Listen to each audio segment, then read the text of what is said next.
Hey, it's Hispanic Heritage Month. What should we do?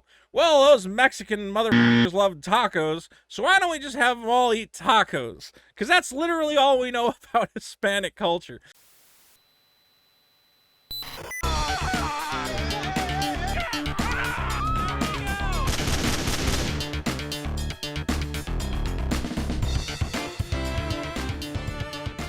Hola, me llamo Vito.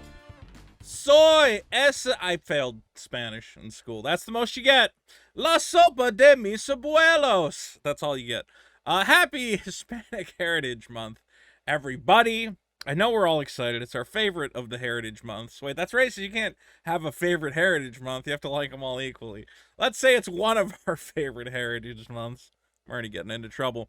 And we've got a great story for you from the world of DC Comics, which has chose to celebrate Hispanic Heritage Month and the worst way possible. We're going to get right into it.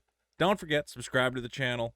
And this story, I don't know what's going on with these comic companies, because it seems like, they're supposed to be very progressive people right now. Like a lot of the modern comics, and what I hear a lot of complaints about is that it is very progressive politics. You have a lot of LGBT characters, a lot of characters of color, different backgrounds, which can be good. Sometimes sometimes they can feel shoehorned in, that they're not really fleshing the characters out, that they're not giving them, diversity for diversity's sake. But I think for the most part, they're doing fine. I don't know. I don't want to get too into it. Some characters, I'm like, yeah, that's great, and then some editorial decisions, I'm like, okay, yeah, I mean, I guess you got to make Superman's kid gay because it's 2022. I don't really get it, but fine. Superman has a gay kid now. Okay. Anyway, Hispanic is Heritage Month. We have here Kyle Rayner, one of the Green Lanterns, one of my favorite Green Lantern. I don't read a lot of comics, but I always just thought he had a very cool design.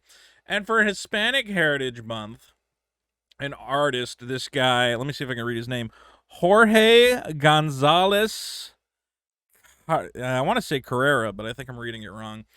His signature is a little small on there. Regardless, he came forward with, what DC does is they do alternate covers. So you have the main cover for the comic, and then they'll do these limited edition covers, which you only get a certain number.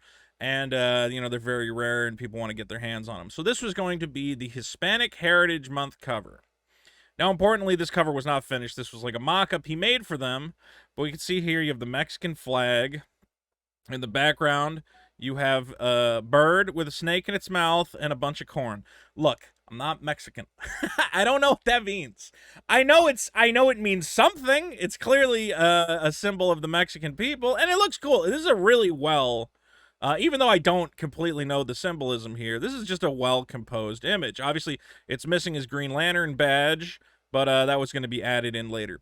But here's what happened, is apparently this is based on this famous mural here. As you can see, it's the same flag, the same bird with the snake and the cornucopia and whatever Aztec-looking stuff. Okay. And DC editorial said we're a little worried about copyright infringement, which I have to say is valid. Now, a lot of people are saying, no, it's fair use. Of course, you can copy this. It's paying homage to it. Yes, theoretically, but if the artist really wanted to take you to court, they could. They would have, and DC and Marvel both have been sued over things that you think would be blatant fair use. Like, you should allow us to use this, but have been drawn into court and ended up, even just fighting a court case. Let's say they're 100% in the right. They've still got to pay their lawyers. They've still got to, deal with the whole rigmarole. So they just said, listen, we just want to be on the safe side of things. This is a little too close to that mural. So can you give us something different?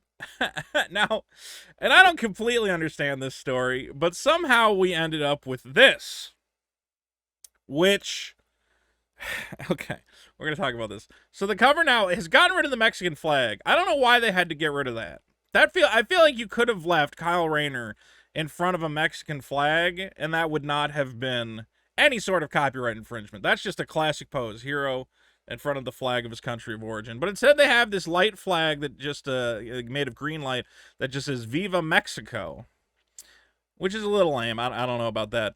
But what's really stupid, and we can argue about is this intrinsic to Hispanic culture or not, is the dirty grocery bag full of tamales, which are floating out into space. Okay, so I'm going to say this. I've lived in South Central LA. It's a very Hispanic, in Los Angeles, very Hispanic area. Lots of Hispanics around. They come from Mexico. We're very close to Mexico, so there's a lot of them. Okay, so yes, tamales, I get it, is a part of their culture. I always tell this story. For like a year, I would be woken up at like the crack of dawn, like 9 a.m., by what I thought was like a woman doing religious chanting. Because all I heard outside my window was, and I'm like, oh my God, she must be praying to some crazy foreign god. And it took about a year or two before I finally realized it was the local tamale lady pushing her shitty little cart and going, tamales, tamales, I have tamales for sale, tamales. Just the worst. But obviously, okay, sure, tamales are a part of Hispanic culture. I don't know why they gotta be in this. I don't know. Isn't this kind of depressing that your food stuff is associated with packing it in a crappy to-go bag? Couldn't he be holding like a half-eaten tamale? Does it have to be in a dirty bag? And again, let's be real. This is so much worse than what we could have. This is like majestic and inspiring and incredible. This is a guy with a dirty grocery bag full of cheap tamales. Now, I'm not going to say this is, racist. Obviously, they still got a Hispanic artist to draw it.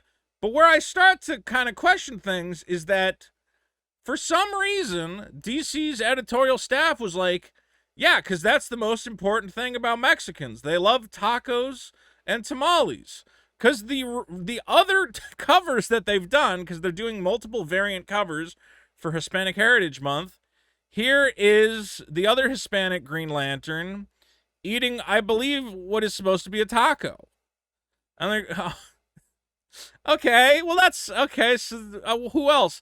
Then we have Blue Beetle stuffing his face with tacos.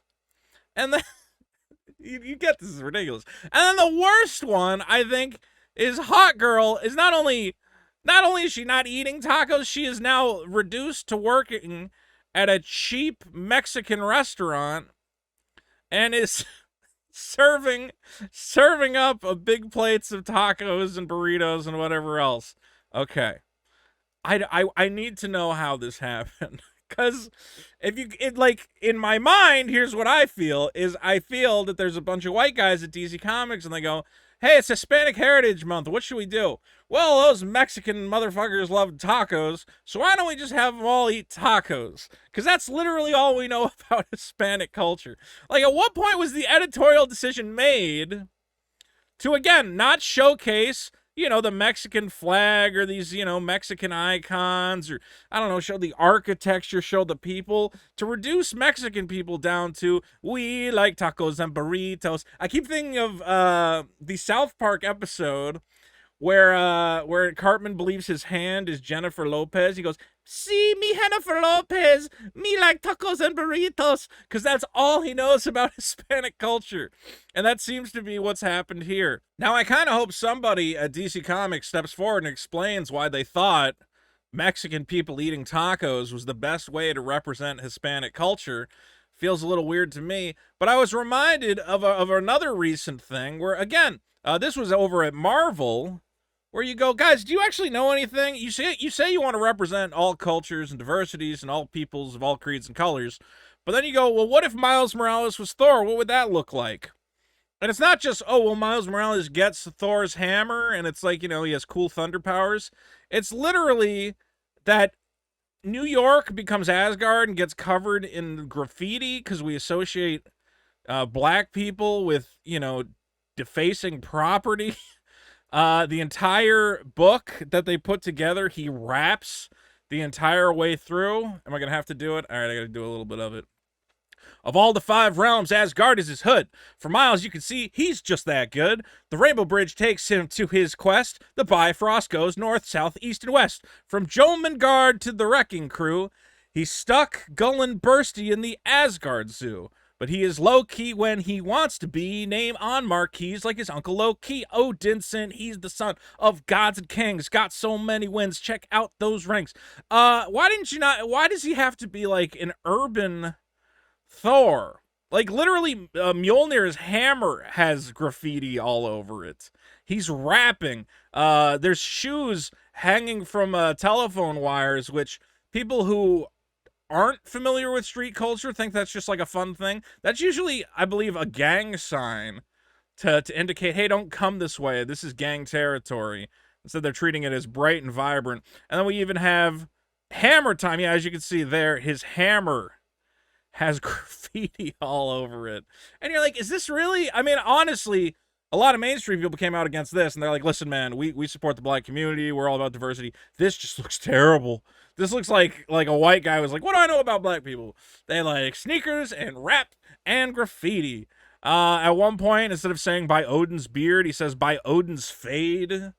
You know, like they're trying to be cute and cheeky, but it just comes off like they don't know anything about these communities they're claiming they love. I don't know, man. Ultimately, you got to say, I hope a black guy wrote this. I hope, oh, here we go. By Odin's fate, I command you. Shield, this is ridiculous. Just ridiculous. You got to hope that they went to the artists who were like, hey, do you have an idea? And the artists all separately came up with the idea of stuffing tacos in their face. I really hope it wasn't a bunch of white editorial guys going, you know what would be good? I know you Mexico fellas, you love them tacos and you love shoving them in your face. Why don't you put that on every cover? We'll see if we ever find out exactly what happened here. But guys, let me know, what do you think? Are you like me? Are you like kind of uncomfortable? Or you're like, this is not good. This looks racist. Why have you defined all your Mexican heroes by they just fucking love tacos? That's all these fucking people love. And I'm trying my best to keep this video above board because I'm hearing horrible racist things in my head from whoever came up with this nonsense. It just looks terrible. Well, guys, let me know what you think. Leave a comment. Don't forget to subscribe to the channel. And if you like comic books, I want you guys to know my own comic book super killer is coming. I think we're going to launch the Kickstarter November 1st. That's the date I'm aiming for. So get on the mailing list now. That way, when the Kickstarter goes live, you'll be among the first to know. And you can grab some special little bonuses I'll have available in the first couple days of the campaign. Love you guys. Take care of yourself. And I'm going to go get some tacos. Now I'm hungry. What can I do? Burrito.